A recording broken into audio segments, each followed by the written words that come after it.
2023년 하명호 교수님 선별 판례 세 번째, 네 번째 판례 말씀드리도록 하겠습니다. 뭐 둘 다 B급 정도 해당하고요. 일단 요 23년도 세 번째 판례 이 경우에는 이제 흐름이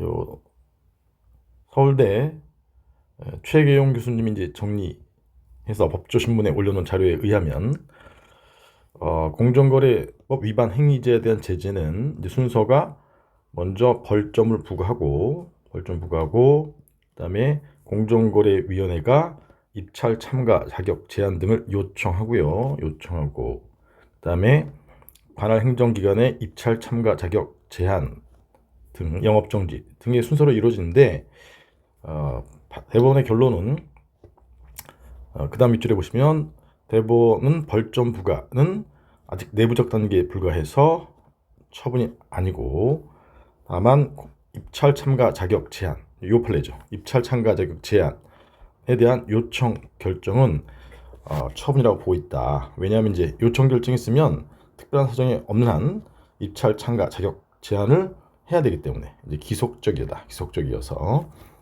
그렇다라는 것이고요. 이제 세 번째 입찰 참가 자격 제한은 처분이죠.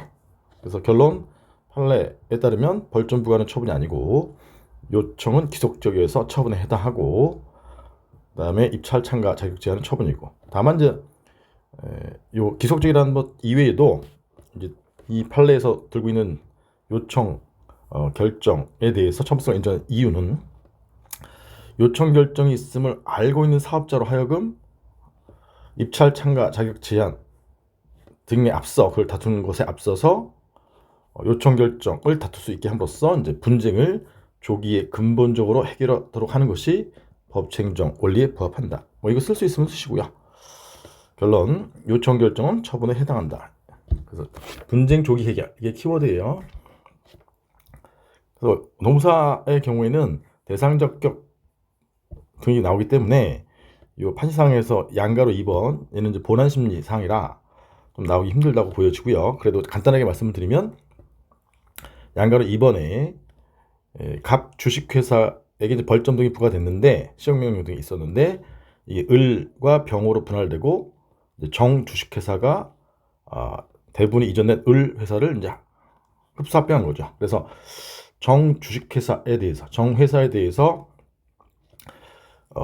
갑 회사에 부과된 벌점 등이 승계되었음을 이유로 관계 행정청에게 입찰 참가 자격 제한 등을 요청하기로 결정한 사안에서 이 정회사의 그 위법사유가 승계되기 때문에 결론 이 입찰 참가 제한 처분은 적법이죠. 적법. 그래서 위 처분은 위법하다고 본 원심 판단에 잘못이 있다. 이는 본안심리라 노무사에서 좀 나오기 힘들 거예요. 그래서 대상적 경만 간단히 정리해 주시면 되고요.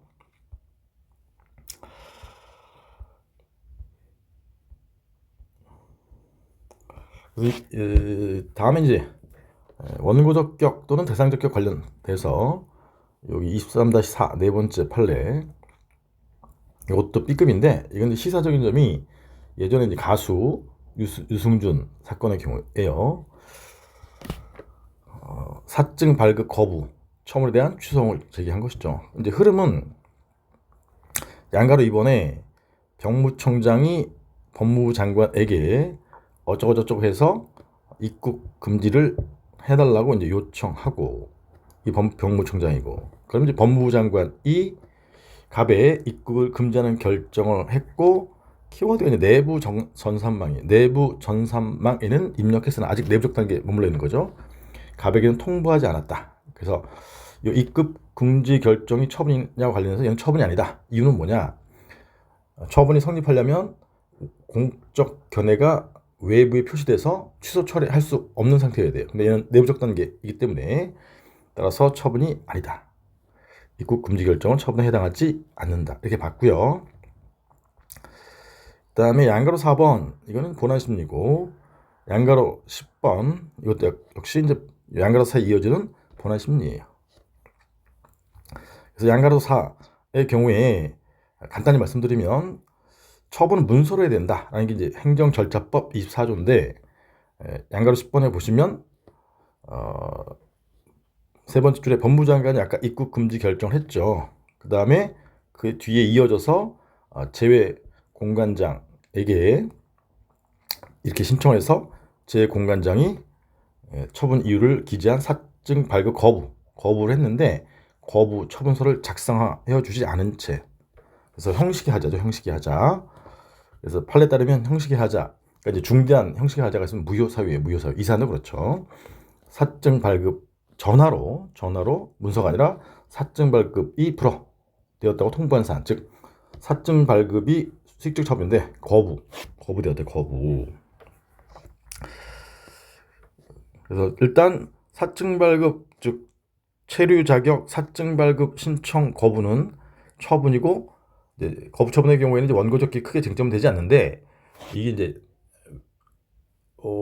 판례가 이제 흐름이 체류 자격 이런 사증 발급은 국내 이제 법률 관계를 이미 머물러서 형성하고 있었기 때문에 그 거부 처분에 대해서 보호해야 할 개구직 이익이 해서 원고적기를 인정하고요. 막 중국인, 외국인이 이제 비자 발급 신청하면 거부의 경우에는 국내에 머무는 적이 없었기 때문에 원고적기 없다. 이게 판례 태도예요.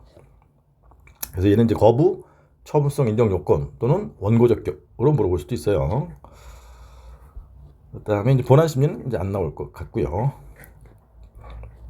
그래서 판결 요지 본안 심리 간단히 말씀드리면 양가로 4번에 형식의 하자.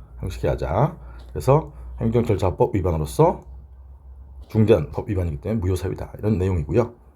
양가로 1번의 이제 처분에 대해서 요거는 이제 최신 판례에서 제가 이제 말씀드렸던 내용이고, 21년도 판례에서 처분이 이런 주내 형절 요건을 모두 갖추고 외부에 표시된 경우에는 성립이 인정된다. 그러면 어느 시점에 성립하느냐? 외부에 표시돼서 자유롭게 철회할 수 없는 구속을 받는 시점에 성립한다. 그러니까 표시되면 일단 성립하고, 그 다음에 존재가 있는 것이고 내부적으로, 그 다음에 외부에 표시되었을 때 취소 처리할 수 없는 상태에 있을 때 성립하고, 그 다음에 성립 여부는 공식적인 방법으로 외부에 표시했는지 기준으로 판단해야 된다. 근데 아까 법무장관은 내부 전산망에 입국 금지 결정만 입력시켰고 외부적으로 통보는 하지 않았잖아요. 그래서 결론 외부에 표시하지 않았기 때문에 처분에 해당하지 않는다. 요 내용이에요. 일단 요 두 개 판례 B급이지만 알고 계시면 좀 도움이 될 것 같습니다. 다음에 뵙겠습니다. 안녕.